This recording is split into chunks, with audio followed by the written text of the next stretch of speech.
So Rick Santorum has offered up a new definition of liberty. He suggests that his opponents, or some of his opponents, and he's referring to Ron Paul, who interpret liberty to mean that one is free to do whatever it is that they want to do so long as they don't harm others. He says that's incorrect.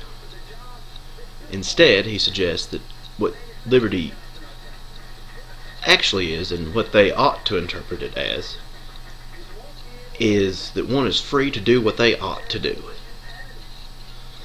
Not what they want, but what they ought to do. So, who the hell defines what one ought to do? According to Santorum, it's Santorum. He defines what one ought to do. Granted, he follows a belief system that he feels is correct, and that he feels his interpretation of is correct. But even within one belief system, even if you had all of that, everyone being in that one system, there's a wide range of interpretations of how people ought to behave.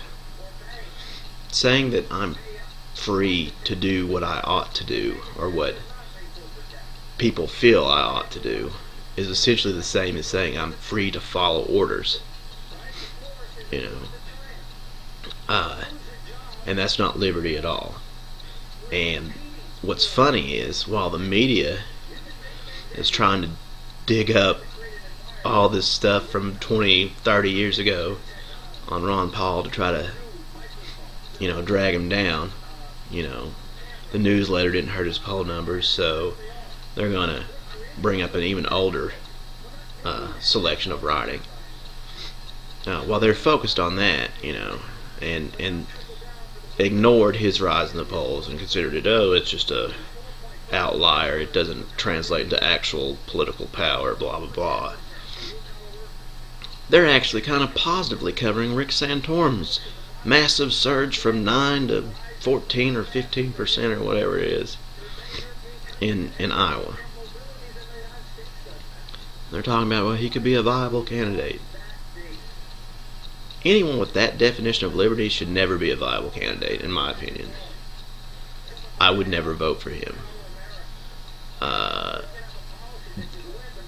By Rick Santorum's definition of liberty, Stalin is a libertarian. And he's the same way on states' rights. Rick Santorum supports states' rights, so long as they do what he feels they ought to do. That's not states' rights. He accuses progressives and Democrats of trying to tell people what they should do with their money. Yet all he's doing is shifting oversized government from the economic sector to the personal sector. He wants to control your behavior,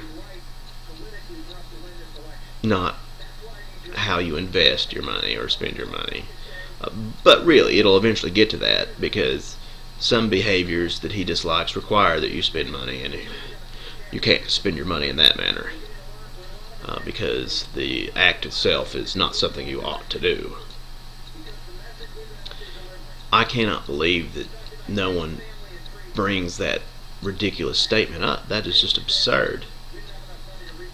I'm free to do what Rick Santorum feels that I ought to do. That's not freedom. He's one of these assholes that you see on television, and you just see bullshit flying out of his mouth, and you just want to punch him in the fucking face and then tell him, well, I felt that's what I ought to do. Because liberty is not freedom to do what I want to do so long as I don't hurt people.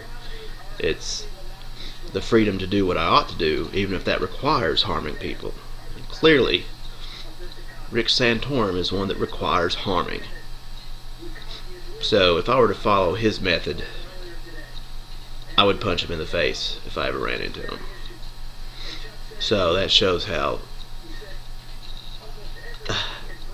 uncivil his system is.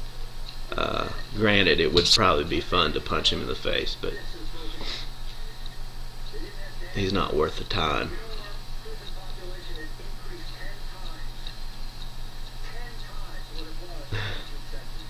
Now he's going on about prison population increase. You know what that is?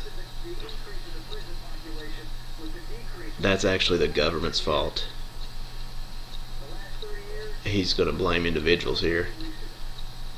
No, it's government's fault for expanding the war on drugs. I would never vote for this man. You know, I might consider voting for some of the other Republican candidates, but Rick Santorum, no way in hell. I mean, I'll plan on voting for Ron Paul, but if Rick Santorum was the nominee, I wouldn't even vote third party.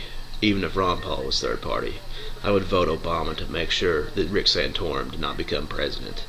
And I can't stand what Obama has done. Yeah, I absolutely can't stand him. So that shows how crazy Rick Santorum is. At least to me.